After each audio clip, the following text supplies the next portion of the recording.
के माननीय पूर्व मुख्यमंत्री श्री जीताराम मांझी जी, सत्येंद्र जी और सम्मानित मंच पर उपस्थित छत्तीसगढ़ और बिहार, झारखंड, छत्तीसगढ़ और यूपी से आए हुए सभी लोगों का अपने दिल की गहराई से धन्यवाद देता हूँ। सर्वप्रथम मैं 5 फरवरी से बाबा दशरथ मांझी को भारत रत्न दिलाने के लिए जो पैदल यात्री आए हैं, उन यात्रियों के मुखिया भाई सत्येंद्र गौतम मांझी जी, विपिन कुमार जी, रामबली ऋषिदेव जी, नागेश्वर मांझी जी, मिथुन मांझी जी, रणधीर कुमार, सुरेश कुमार मांझी, सतार कुमार, विलास मांझी, अमरीक मांझी, सकलदीप मांझी जी, सूरज भगत दास जी, उपेंद्र मांझी जी, जेठू मांझी जी, नारायण साहब जी, नागेंद्र मांझी जी, सरल मांझी जी, लाली मांझी जी, ननकू मांझी, रोहित कुमार जी, धर्मेंद्र कुमार जी।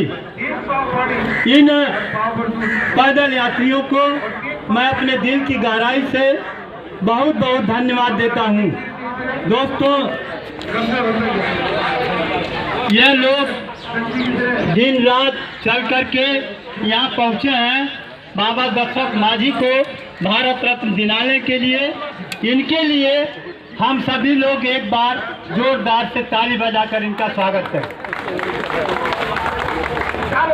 दोस्तों, भारत रत्न एक ऐसा रत्न है जो सब देश का सबसे सर्वोच्च रत्न है।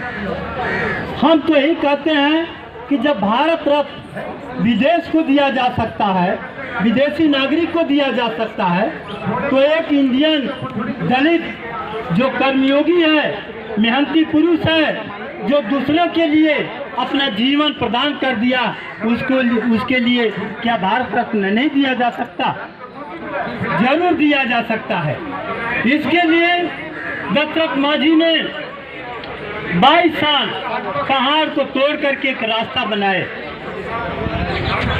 दशरथ मांझी जी जो रास्ता बनाए, उनका एक उद्देश्य था कि हमारी पत्नी फगुनिया दवा के अभाव में मर गई, लेकिन मैं दूसरे के लोग, दूसरे की पत्नी, दूसरे के बच्चे को मैं मरने नहीं दूंगा।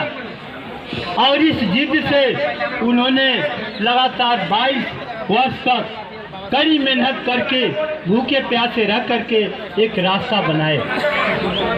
तो यह रास्ता सिर्फ फगुनिया की याद में ही नहीं, बल्कि उन्होंने समाज को एक अच्छा सीख देने के लिए, समाज की रक्षा करने के लिए, उन क्षेत्र के लोगों की सुख सुविधा के लिए उन्होंने एक पहाड़ तोड़कर रास्ता बनाया।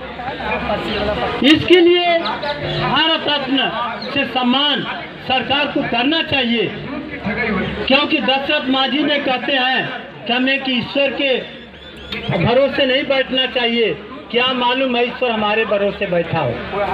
तो एक जिद पालना है। जितने लोग यहाँ हमारे भाई उपस्थित हैं, चाहे बिहार की धरती से आए हो, झारखंड की धरती से आए हो, पश्चिम बंगाल की धरती से आए हो, यूपी से आए हो, एक जिद पालना है कि जब तक दशरथ मांझी को भारत रत्न से सम्मानित से, भारत रत्न के सम्मान से सम्मानित नहीं किया जाएगा, तब तक हम लोग ये दम छोड़ने वाले नहीं। हम लोग एक जिद पाल लें, क्योंकि जिद ही हमें आगे बढ़ा सकता है। बिना जिद के हम कुछ नहीं कर सकते हैं। तो हम आप लोगों से निवेदन करते हैं, हम किसी भी पार्टी में हो, किसी भी संगठन में हो, किसी भी प्रदेश में हो, इससे हमसे कुछ लेना देना नहीं है। हमारे पूर्वज दशरथ मांझी हैं और उन्होंने एक अटूट परिश्रम करके 22 साल मेहनत करके पहाड़ छोड़कर एक रास्ता बनाया है, उनके लिए हमें जिद पालना है। दोस्तों, कहावत कही गई है कि अकेला चना भार नहीं फोड़ता है, लेकिन बाबा दशरथ मांझी ने यह सिद्ध कर दिया है कि अकेला चना भार भी फोड़ सकता है, क्योंकि उन्होंने ऐसा कार्य किया है कि आज तक दुनिया में कोई व्यक्ति ऐसा कार्य नहीं किया। आज तक पहले ही उनको ये सम्मान मिल जाना चाहिए, लेकिन हम दलित होने के नाते हमारी पूंछ वहाँ तक नहीं है।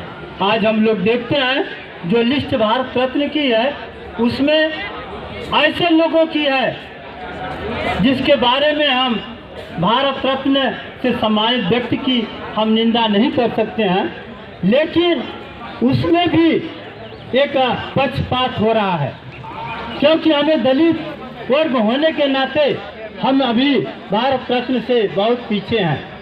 हमें न जाने पहले ही यह रत्न मिल जाना चाहिए, क्योंकि भारत रत्न सभी के लिए है जो समाज का कार्य करता है, जो समाज के लिए अपना जीवन न्यौछावर करता है, उसके लिए जरूरी है।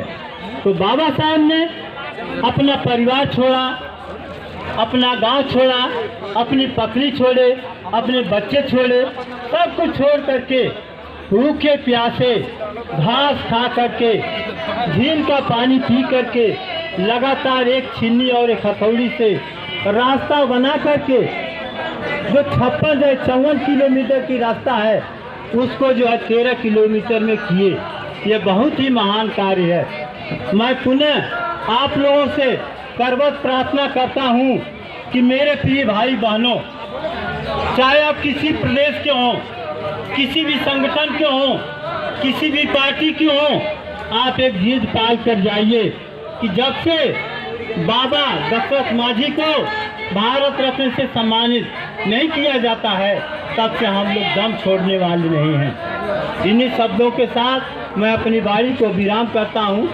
बाबा दशरथ मांझी, बाबा दशरथ मांझी जिंदाबाद।